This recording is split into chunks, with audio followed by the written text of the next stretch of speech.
When you get to my age, people think the things that scare you are the usual ones. Sickness, loneliness, the sound of the clock at night. But that is not true. The things that stay with you longest are the things you never found an answer for.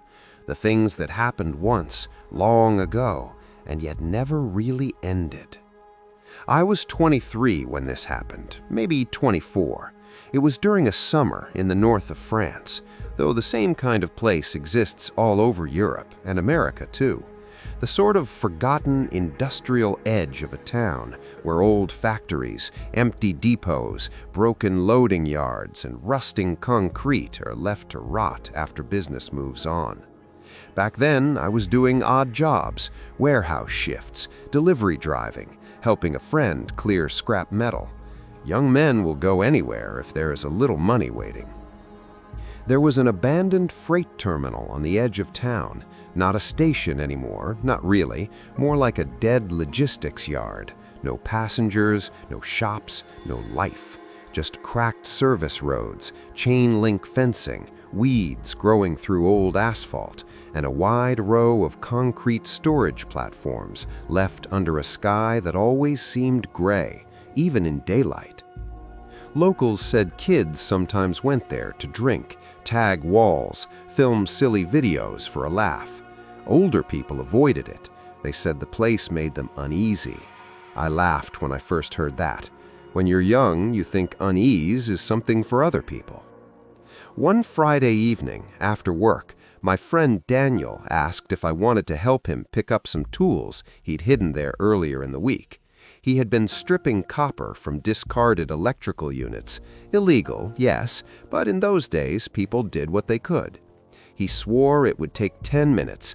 We drove out there in his old van just before sunset. I remember the place looking larger than I expected, far too large to be empty. That was the first thing. Space, too much of it, all silent.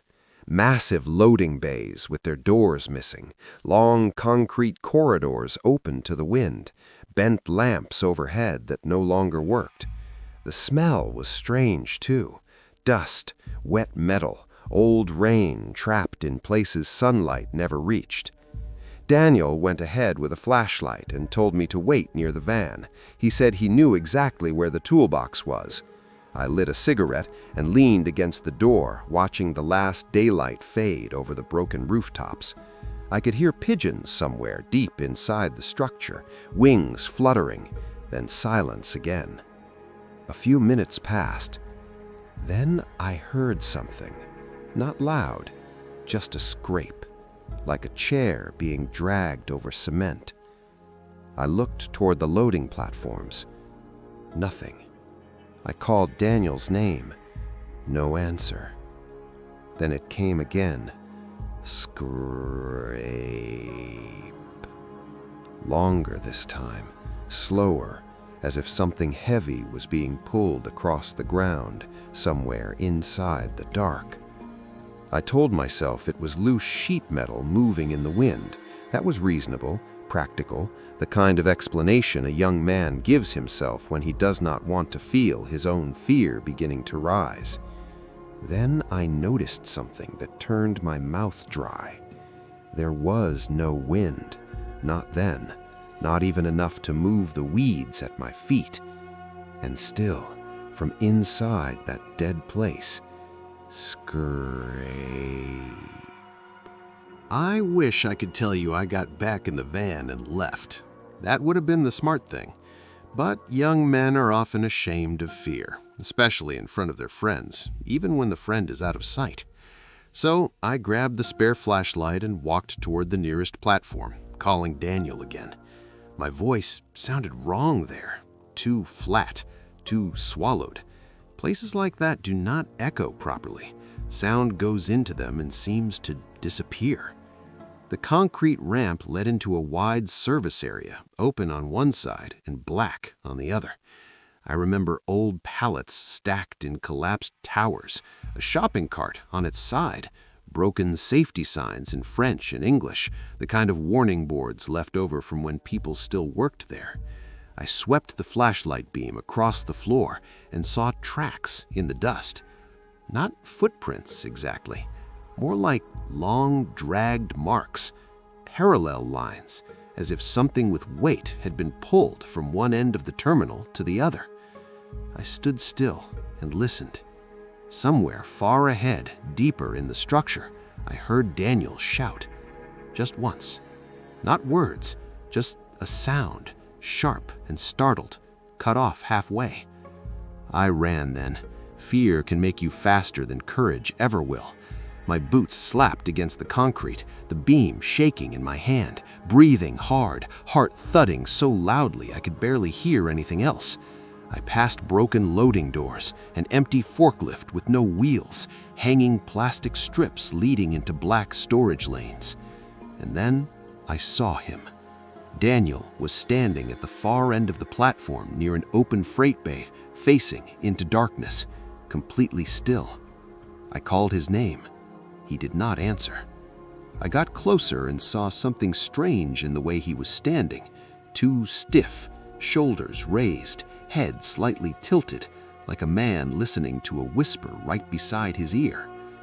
When I reached him and touched his arm, he jumped so violently he nearly knocked me over. His face, I still remember it, all the color gone. He kept staring into that bay as if he expected something to come out. He asked me, very quietly, whether I had been dragging something behind me. I said no. He swallowed and told me he had heard something following him ever since he entered the building. Something slow, something that stopped every time he turned round. He thought it was me playing a joke, but then he realized the sound was coming from farther back in the dark and getting closer. Before I could answer, we heard it together. Scrape from inside the freight bay, close enough now that the sound seemed to vibrate through the concrete under our feet. Daniel swung his flashlight toward the opening. For a second, just a second, the beam caught something pale low to the ground. Not a face, not a body, just something white and smooth, vanishing behind a support column much too quickly to understand. Then came a second sound, a wet little tap, then another, as if bare fingertips were touching the floor one by one. Tap, tap, tap. Daniel whispered, "Run." And this time, neither of us argued. We ran back the way we had come, but the place had changed, or seemed to.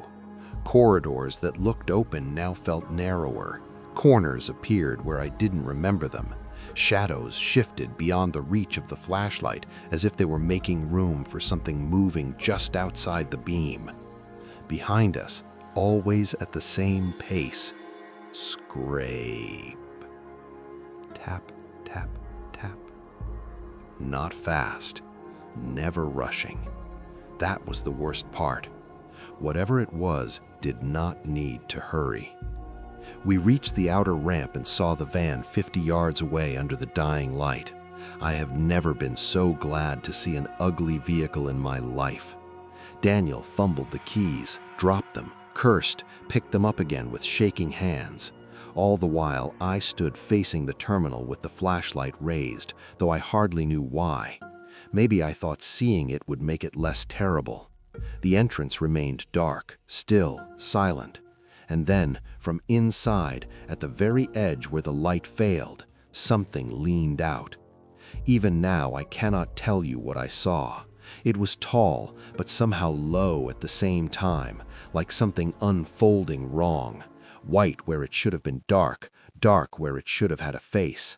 One arm, or what I took for an arm, was stretched along the wall at an angle no human joint could hold. It did not step into the open.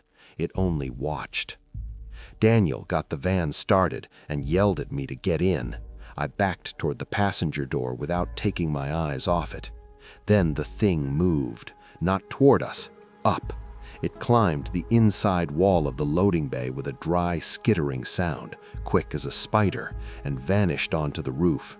I jumped into the van, and Daniel drove like the devil himself was sitting in the back. We did not speak for several miles. Only when we reached the motorway and passed beneath real lights, living lights, did either of us breathe like men again. The next morning, Daniel refused to go back. So did I. A week later, he left town for work in Belgium. I saw him only once after that. He had gone gray early, older than his years, like me now.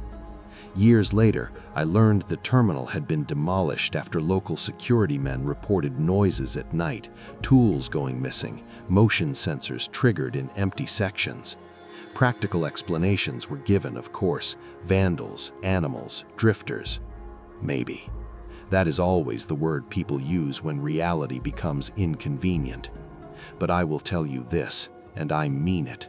For months after that night, whenever I walked home late from work, through parking lots, under underpasses, past delivery yards after dark, I would sometimes hear it behind me. Scrape. Tap, tap, tap. Never close enough to touch me, never far enough to forget. So when young people tell me they want to explore abandoned places for excitement, for photos, for a thrill to post online, I smile and I let them finish talking.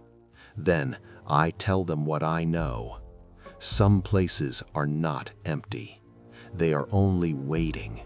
And if you are unlucky enough to disturb what waits there, it may decide to follow you home.